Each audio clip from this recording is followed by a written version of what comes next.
that freedom has two elements to it at least, and one is direction, and the other one is boundaries. Mm-hmm. Yeah. If we don't have direction or boundaries, I don't think we can be free. And so I think maybe sometimes freedom implies that we don't have boundaries or we don't have direction. But I think real freedom, knowing the truth, sets you or makes you, that's what it says in John 8, it makes you free. Where you're no longer looking over your shoulder, you're no longer responding or reacting to what people are always saying to you. There's a difference between response and react. If you're responding to your situation, you are responsible. If you're reacting, it's out of impulse. And everybody knows, our emotions go up, our intelligence goes down, and making impulsive decisions has got a lot of people into trouble. Whereas if you can respond, if you can use the tools that we talk about here, if you can get facts, you can get wise counsel, you can make plans, you can think things through before you do them, the odds of making disastrous choices are less. And so you have to be in a stable, secure mindset in order to make those decisions. Can you think of any scriptures that talk about that? That we've been given, the mind of Christ maybe. Or you've been given a spirit of power, love, and a sound mind. 2 Timothy or something? Yeah, that's Timothy. Do you have a sound mind?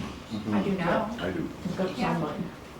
It's a renewing of our mind. We're not going to be conformed by this world, but we're going to be transformed by the renewing of our mind. Right, Romans 12:2, it says we're transformed, we're not conformed. The world is crazy though, because I swear I was offered more drugs and alcohol than I was ever offered a hug. Yeah. Yeah. I mean, I was always like, here, you want some this, this will make you feel better. It's like, okay. When all I really needed was probably a hug and something, So you'll hear me talk about who can tell you no. And have those people, have those good people, and they're there. Have those good people in your life that can say, hey, no, that's not good. That's not good for you. But that takes relationship. And who's good at relationship? Who's good at trust? Who's had functional relationships? So submission begins at disagreement. So if we're going along and you agree and I agree with everything we're doing here, then we agree. And that's not really submitting. But when you start to disagree, then that's where submission comes in.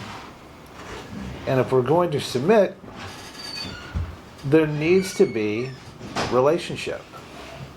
Now, without relationship, correction is going to equal a rebellion, right? Mm-hmm.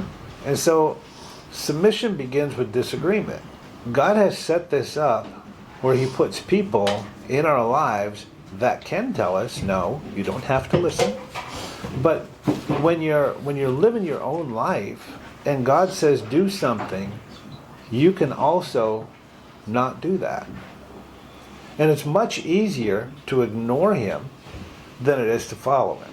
Because he's normally not going to, pop out of the clouds and, zap you or something. He's going to allow you to make your own choices. And I believe in that. So if we have a disagreement, you're still making your own choice. But it isn't submission.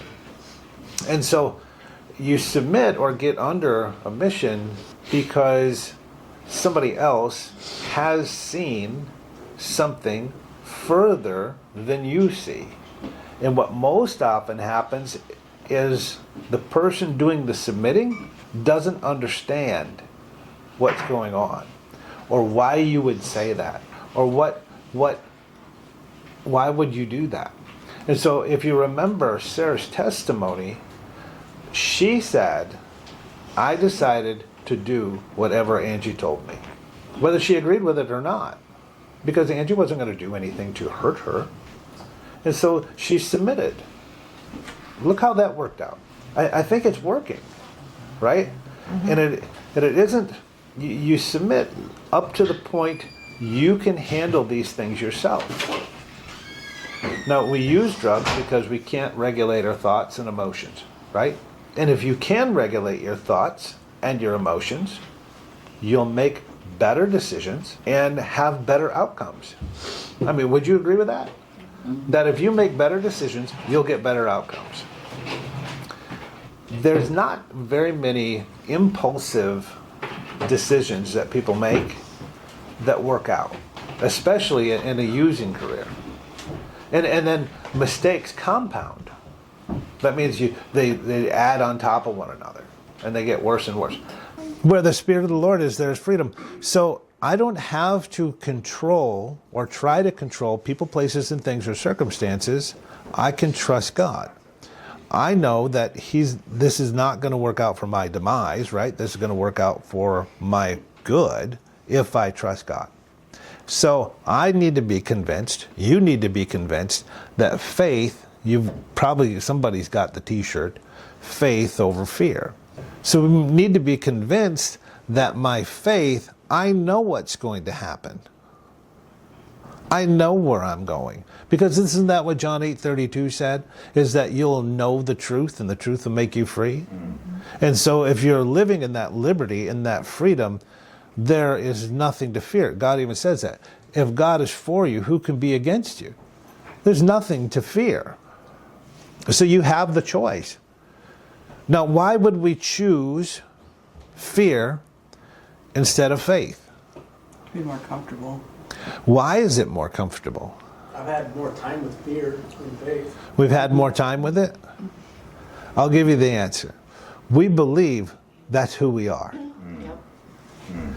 And when you start to operate different, or things happen different than how you actually believe you are, you'll self-sabotage.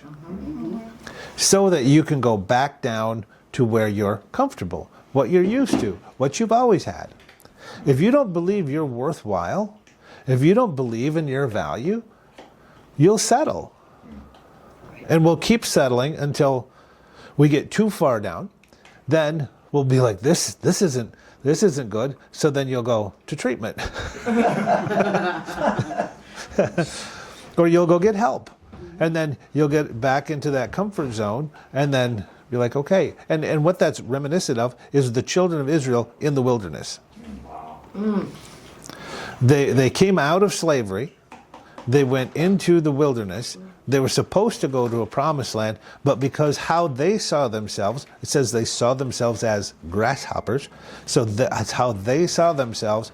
That's how come they couldn't get into a promised land. And what happened? They died. They died in the wilderness.